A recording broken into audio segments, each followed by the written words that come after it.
Welcome back to Hot Takes and Deep Dives. And my next guest needs no introduction. She's the flashy girl from Flushing. Hi, Fran Drescher. Hello there. How are you? How are you? I'm great. Thank you. Very happy to be home after a very long sojourn. I was on the road for 2 months, and this is the first thing that I'm doing since I've been home. So Oh my gosh. you are distinguished in that way. One of my favorite things about you is your connection to another person who I have loved since I was a kid. I grew up watching both of you, and that other person is none other than your good friend, Rosie O'Donnell. And I think it's hilarious how you are now these two iconic New Yorkers, both living in LA. And I've seen Rosie post photos of the two of you at dinner. And I mean, first of all, like, take me into those dinners. Like, what is the topic of conversation? And like, is Cher there? Like, what are we talking about over dinner with Rosie? Well, Rosie and I are really genuinely the best of friends and have been since we met on the movie Car 54, Where Are You? Which was decades ago. So we've been friends for many, many years. And we're very similar in the sense that we're both very authentic people. We don't put on airs. We don't forget our roots. We always go to the mat for the underdog. We are fearless in fighting for those that are being marginalized. And, over the years, we've both gone through things, and we both founded our own organizations. These are not milestones that everybody experiences, but the fact that we both come from humble beginnings and then became very famous. Mm-hmm. We were both on the air at the same time in the 90s. She did my show. I did her show. And she was one of the ones that convinced me to run as SAG-AFTRA president. No kidding. Yeah, I'm dying that your Zoom name is President Drescher, by the way. I know. Well, they did that because most of the Zooms I do nowadays is big meetings for what turns out to be the largest entertainment union in the world. And I'm a labor leader. This is a labor union. So it's a really very gratifying, very interesting, very demanding volunteer job. But it's a lot. But she felt that I had what it took in leadership and in life experience. I love that. To run and to, lead if I won. And I did win, so here I am. Iconic behavior. Often I will blame her. I'll say, this is all your fault. Now, the other thing that you two have in common, and I'm like kind of obsessed with this, and I want to kind of get the origin. A lot of questions about the intro sequence and the theme song to The Nanny. Now, first, let's focus on the theme song. I mean, some might say a sitcom, particularly in the 90s, is only as good as its theme song. The Nanny obviously has an iconic theme song. But not only that, the opening credits, the animation is brilliant as well. So much so that Rosie loved it so much that she commissioned the same animator or cartoonist to design the opening sequence for the Rosie O'Donnell show. Yes, that's true. She was very impressed with our animated opening. And, nowadays they try to not even have much of an opening to series. And what they fail to realize is that the opening continues to invite new audiences over the years that it's on, because a lot of people, particularly with a sitcom where there's relationships and stories to kind of comprehend, they're intimidated because they don't really know who anybody is or what the premise is.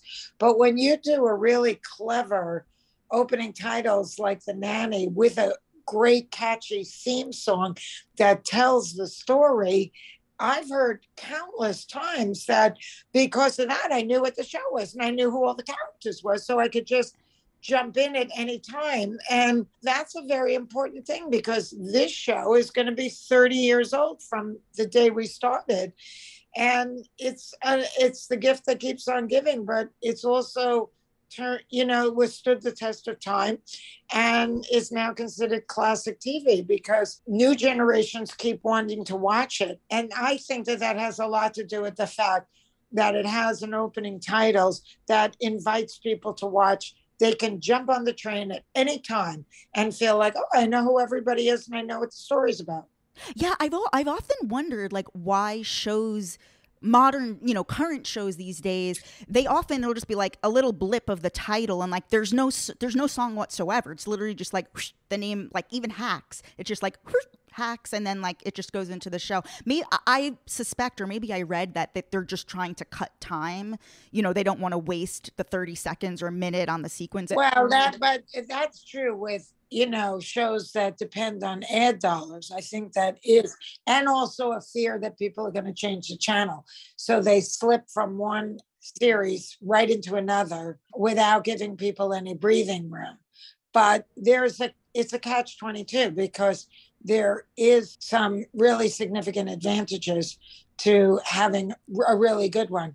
And when you watch on streaming channels, like, you usually have the option to skip the intro if you wanted to. I watch Hacks. I really enjoy it. And they do a lot of recapping of what was on the week before. And that's kind of like, but if I never watched it before, I might be intimidated because I don't really know what it's about. Though I tell a lot of people to watch it and I tell them what it's about. I hope I can get a written guarantee that the Broadway musical of The Nanny that you and Peter Marc Jacobson are working on as we speak, there's got to be a fantastic opening sequence where we hear the Nanny song live. Well, we're, at this moment, we're definitely planning on using it. Yeah. We're not the only people involved, far from it. But I think everybody agrees that it's so much a part of the show that if there's a way to use it creatively that really works, we absolutely intend to. I'm wondering, before, I know that like you started, your first credit is in Saturday Night Fever, and like you were on, some sitcoms and shows like Who's the Boss before you got your own show. Were there any roles you auditioned for or that you almost got, like came pretty close, that could have been your big break and made you a star, and therefore we never would have even gotten The Nanny? Like, are any of those roles out there? I don't think anything fit me hands in glove like The Nanny because I created it. In fact, I did like a pilot, at least one pilot a year. Most of them never got picked up. Then a short-lived series called Princesses got picked up. And it only aired for like 4 episodes. And that was with me and Twiggy and Julie Haggerty. And then I ran into the president of CBS, who I had just worked for on Princesses and the other summer replacement pilot, on a plane, on a TWA plane. And that was when I kind of talked to, he said, he was a fan of my work. And he said, there's a lot of stuff coming down the pike. And I said, I don't think anything is going to fit me hands in glove. I'm too unique. And you gotta listen to Peter and I pitch some ideas because we know my brand's a comedy better than anyone. And I love that, like, from what I understand, you basically like talked yourself into a meeting with him and you didn't even quite have an idea yet. You were just basically like, if you get me this meeting, I will come with an idea. But you didn't even have the Nanny idea formalized yet at that time when you were on the plane, right? Right. I mean, he didn't know that. 9.5 hours later, the poor man just threw up his arms and said, okay, when we get back to LA, you can call my office. I'll set you up a meeting with the head of comedy development. And that was it, But then when I was on this trip, I ended up in London visiting Twiggy because we had just done that series, Princesses. And her husband and she were shooting something. So I schlepped their daughter around London because I didn't want to go sightseeing by myself. And all of a sudden, the kid, who was like 11, says, "Oh, Fran, my new shoes are hurting me." And I'm thinking, what the hell is she telling me for? I hope she doesn't want me to take her home because I ain't ready yet. So I said, "Oh, honey, just step on the backs of them."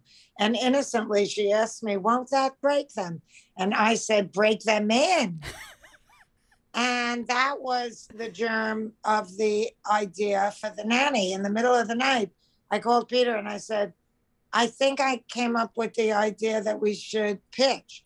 What do you think about a spin on The Sound of Music? Only instead of Julie Andrews, I come to the door." And he only thought for a minute, but he has a very good instinct for these things. And he said, "That's it. That's the show we'll develop as soon as you get back and pitch it to CBS." And that was the beginning of The Nanny. Jeff greenlighted it that day. That's incredible. That is incredible. It really is. Opportunity knocks all the time. And you just have to have the courage to act on it, like even seeing him on the plane. Somebody else might have been intimidated to go up to the president of CBS and basically say, "Have I got a show for you, for me?" Yes. But I learned how awful the feeling of regret is. And so to avoid that, I just go for it, because I don't want to on the back end think, why didn't I? I should have just, why did I get in my own way? I did that once on an audition when I was a kid. And the whole way home, I was beating myself up. And I promised myself then I would never, ever do that again. Carpe diem. Opportunity knocks, you seize the day, baby. I mean, yeah, to sort of like bring the audience in, you married your high school sweetheart. It's the name of your production company, High School Sweethearts, which is what produced The Nanny. You guys met at like 15. You married at like 21 or so.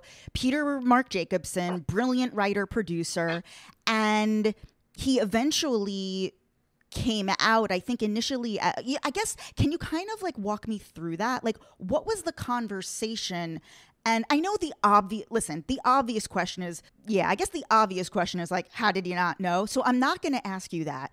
Like, take me inside the actual conversation that was had between the two of you. And also, in looking back, like, did you have any fear? Like, I don't know if there was sort of like an opening up of the relationship. Like, was he able to explore this while you were still married? Because I know that he did not want to get divorced. At first I really had no idea, because it was during the time of the metrosexual, and he was an actor and a musician. He played the piano, and he was a singer, and we were very immersed in trying to break into show business. Mm-hmm. In fact, we were in a special theater program at a special high school in New York that we went to. So, and then I don't know if you're old enough to know that term, metrosexual, but yes. That was, okay, so that was during the disco days. If you think about Saturday Night Fever, he was blow drying his hair and spraying it and putting on tight pants and silky shirts and wearing like shoes with a stacked heel. And it was a time when men were beginning to move into a level of self-care that would have been considered effeminate in another genre. So I just figured everything that he was into fit right into the time that we were living. And we were sexually active.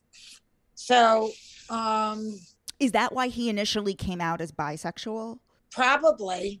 I mean, and I think that that's a comfortable place for a lot of people that maybe are uncomfortable totally or are still grappling with their authentic self. God knows I'm not an expert on it. But, Peter is of a generation where it wasn't, unfortunately, as out in the zeitgeist as it is now. And you didn't really have heroes to identify with. I think that if you had certain urges, you might have felt very much an outsider and kept it to yourself, particularly if you came from a very provincial neighborhood like we did, where most people got married quite young and started families. The fact that we wanted to be in show business was as radical as anyone could have imagined coming from where we came. So that in itself was like, what? And he genuinely did and still does love me. So as I do him. So I think this was something that he started to explore after we were broken into and I became a victim of a violent crime. And it was a very difficult time just to get over having this stranger who was out on parole break into our home and tie him up and rape me. It was steal all our stuff. And, you know, it was a horrible time. One that we really had to focus on trying to get to the other side of. And there are men that are not as kind and loving to their wives who are raped as Peter was to me, and how sensitive he was and how caring he was to help me to get back into my body and to get back into being able to have sex without having a flashback to the ill-fated event. And that, you know, I mean, it's just amazing what at such a young age that he was able to be so mature. And, you know, I write about it even. I have written about it the first time we had sex. And he must have seen my face starting to contort and my eyes were closed. And he said, open your eyes. It's me. It's just me. And I love you. I could cry just thinking about it now. He's very special. Yeah. And we have a very special bond, soulmates. Yes. Without question. But we both went into therapy after that experience. And I think that in the safety of a therapy office on his own, he started to express that he had these urges that he was trying to repress. And ultimately, he said to me, I think I must be bisexual because I do have attractions to men, but I've never acted on it because I love you and I'm attracted to you. So we left it. I appreciated that he was being honest and vulnerable with me. And so we kept on going. But I think that once the cat was out of the bag, he started talking about it more and more, he couldn't, you know, repress it. Part of the reason that like many fans are so drawn into the Nanny, because it is inherently camp, and camp is inherently gay. Like, where did that sensibility come from? Yeah, I mean, like, Mr. Sheffield is a Broadway producer. Andrew Lloyd Webber is his nemesis. Like, did this come from the two of you? Or, like, was there another, like, gay writer in the writer's room? Well, we definitely had gay writers. I mean, Frank Lombardi, a fantastic comedy writer who happens to be gay. Peter was the one that came up with making him a Broadway producer. The look, the costumes, the fashion show every week. That was very driven by him.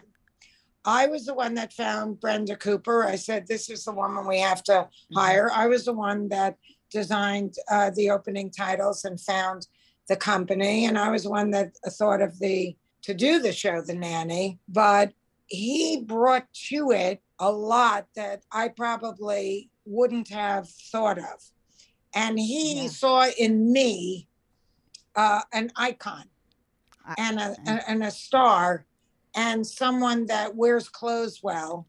And that was why we put the staircase in, so that I could keep coming down in beautiful outfits all the time. So, you know, he always had a producer's mind, and he had what some people would think of as a gay sensibility. You guys had like a cavalcade of guest stars. Elizabeth Taylor, even Trump. I mean, I would love if you could tell the story behind the Trump appearance. Like, he was so synonymous with New York in so many ways.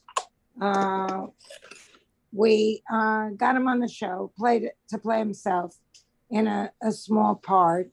And I had a line that said, "All you millionaires are alike." And we got a note from his assistant saying, "Mr. Trump is not a millionaire, but a billionaire. Can you change the line?" And Peter was just amazed by this and instinctively saved that note, that handwritten note, and framed it. We decided as writers that to write billionaires was too specific, but would he be open to saying if I said zillionaires? And they said that would be fine. So I end up in the thing saying all you zillionaires are alike, which sounded much more like Flushing Queens. Yeah, totally. When you're describing rich people. Now, of course, Fran Fine, like Rosie, totally obsessed with Barbra Streisand. And you guys did get all these incredible guest stars. Like I said, Elizabeth Taylor, Elton John, like pretty much any icon of the era. Yet Barbra Streisand never appeared. And obviously she did do Rosie's show. So I'm curious about, like, I'm just going to assume that that your team reached out to her. Like, what was the negotiation there in trying to get Streisand to appear? Well, she didn't have an interest in coming on a sitcom, but she did write me a handwritten note thanking me for an episode that was completely dedicated to her. And Barbara was very appreciative. Years later, we both live in Malibu, and we have some friends in common, and at times attended the same parties and dinner parties. She said to me that during those years that the Nanny was on, she really wasn't that active in her career. And she really wasn't so on top like she had been in other, periods of her career. And the Nanny actually was very helpful to her because the show was wildly popular and it kept her name in the zeitgeist in a way that no one else and nothing else could have. And she was really very honest and sincere and vulnerable when she admitted that to me and said that it was really a wonderful thing. I don't know exactly when she showed up on the Rosie O'Donnell show, but they had become more personal friends than Barbara and I had ever been. And perhaps she was selling something. When you go on a daytime talk show format, it's usually because you're selling a movie or something, promoting like an album or a movie. Yeah. You're so right. That might have been why she decided to go there. But I think that the character of Barbra Streisand in The Nanny, and we had Rosalind Kind, her sister, on, which was very funny because Fran heard her singing in the house and thought it was Barbara. And, all the doors were locked and stuff. Mr. Sheffield was keeping her out. So, I think that the mystique of Barbara always being not quite within Fran's grasp was actually better than Fran ever ultimately getting to meet her. I love that. Yes, that's true.